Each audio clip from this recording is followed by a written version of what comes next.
नमस्कार दोस्तों। आज के हमारे इस वीडियो में हम आपके लिए करवा चौथ व्रत की संपूर्ण कथा लेकर आए हैं। बहुत समय पहले की बात है।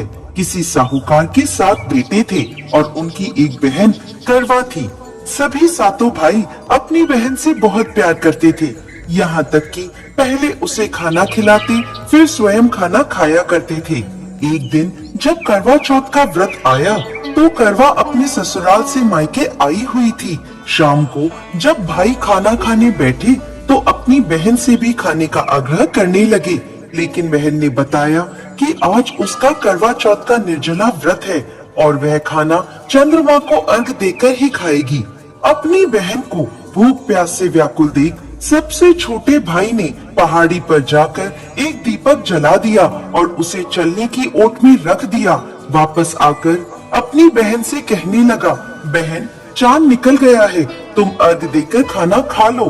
करवा भागी भागी अपनी भाभीियों के पास गई और कहने लगी, भाभी चलो चांद निकल गया, अर्घ देकर खाना खाते हैं।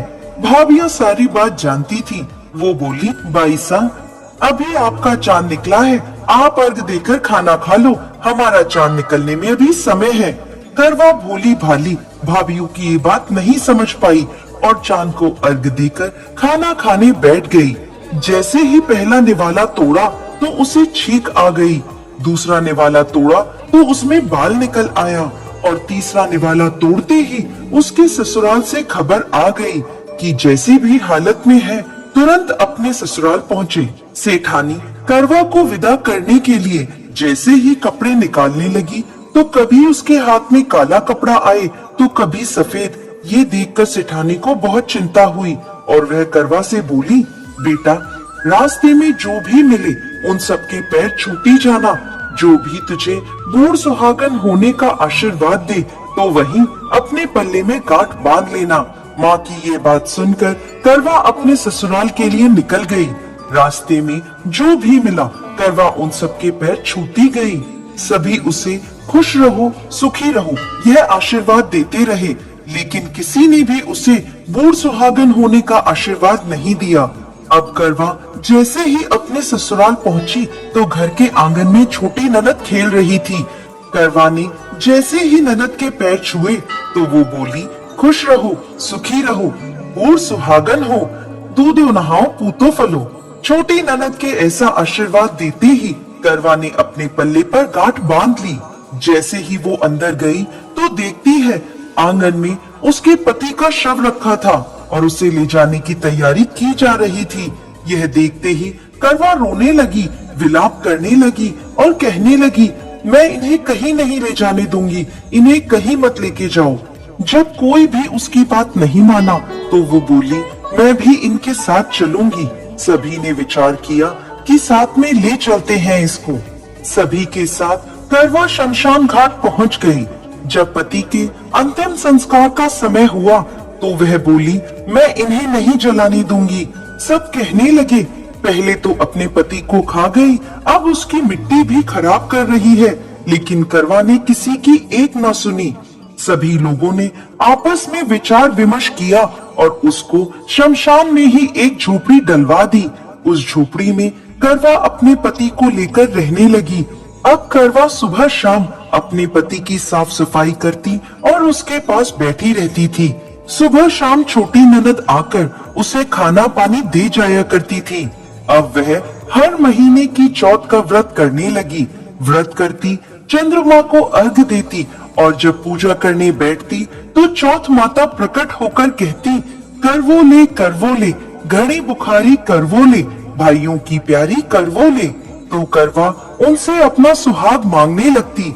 हर महीने की चौथ माता उससे कहती, तेरा सुहाग हमने नहीं, सबसे बड़ी चौथ माता ने लिया है, उनसे अपना सुहाग मांगना। ऐसे करते करते अश्विन की चौथ आई तो करवा उनसे कहने लगी, माता मैं 12 महीने से यहाँ बैठी चौथ का व्रत कर रही हूँ, अब तो मुझे मेरा सुहाग वापस लौटा दे।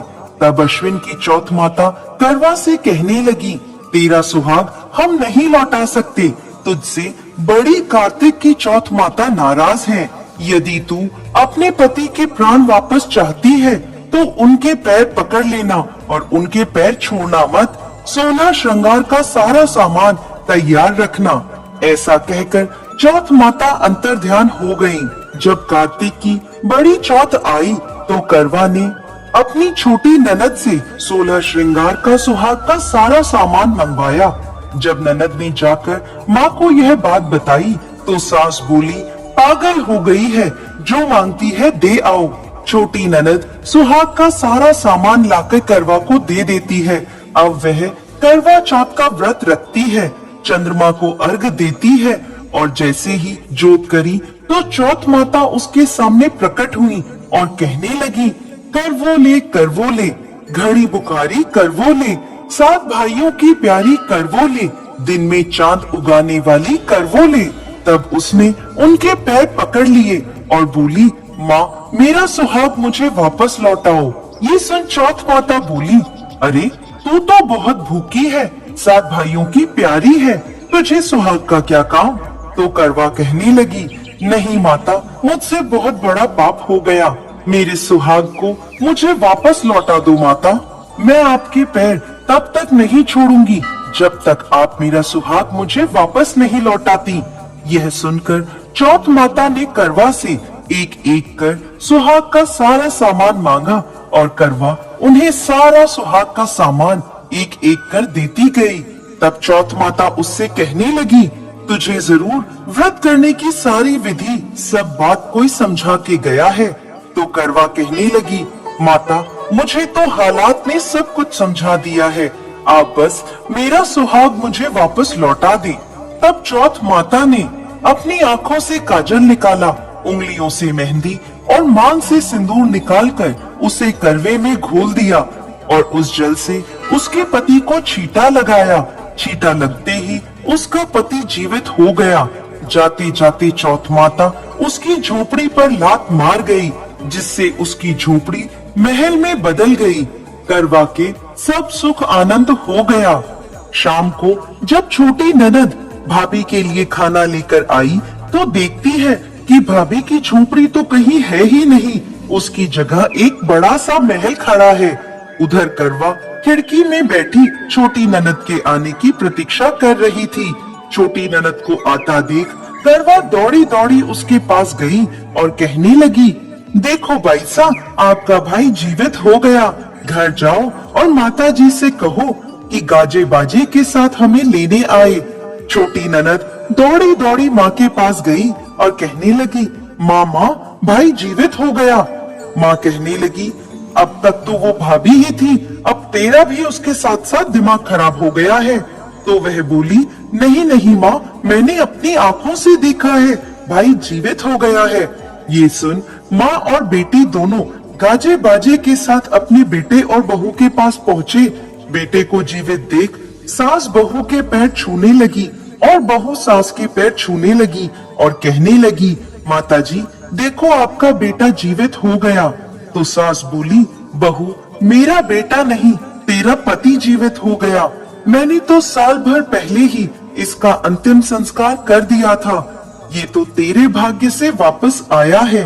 हे चौथ माता, जैसी पहले साहूकार की बेटी के साथ करी वैसी किसी के साथ मत करना, और बाद में जैसे करवा के पति को लंबी आयु दी वैसे ही इस कथा को कहने वाले, सुनने वाले और हुकारा भरने वाले सब पर कृपा करना। जय चौथ माता।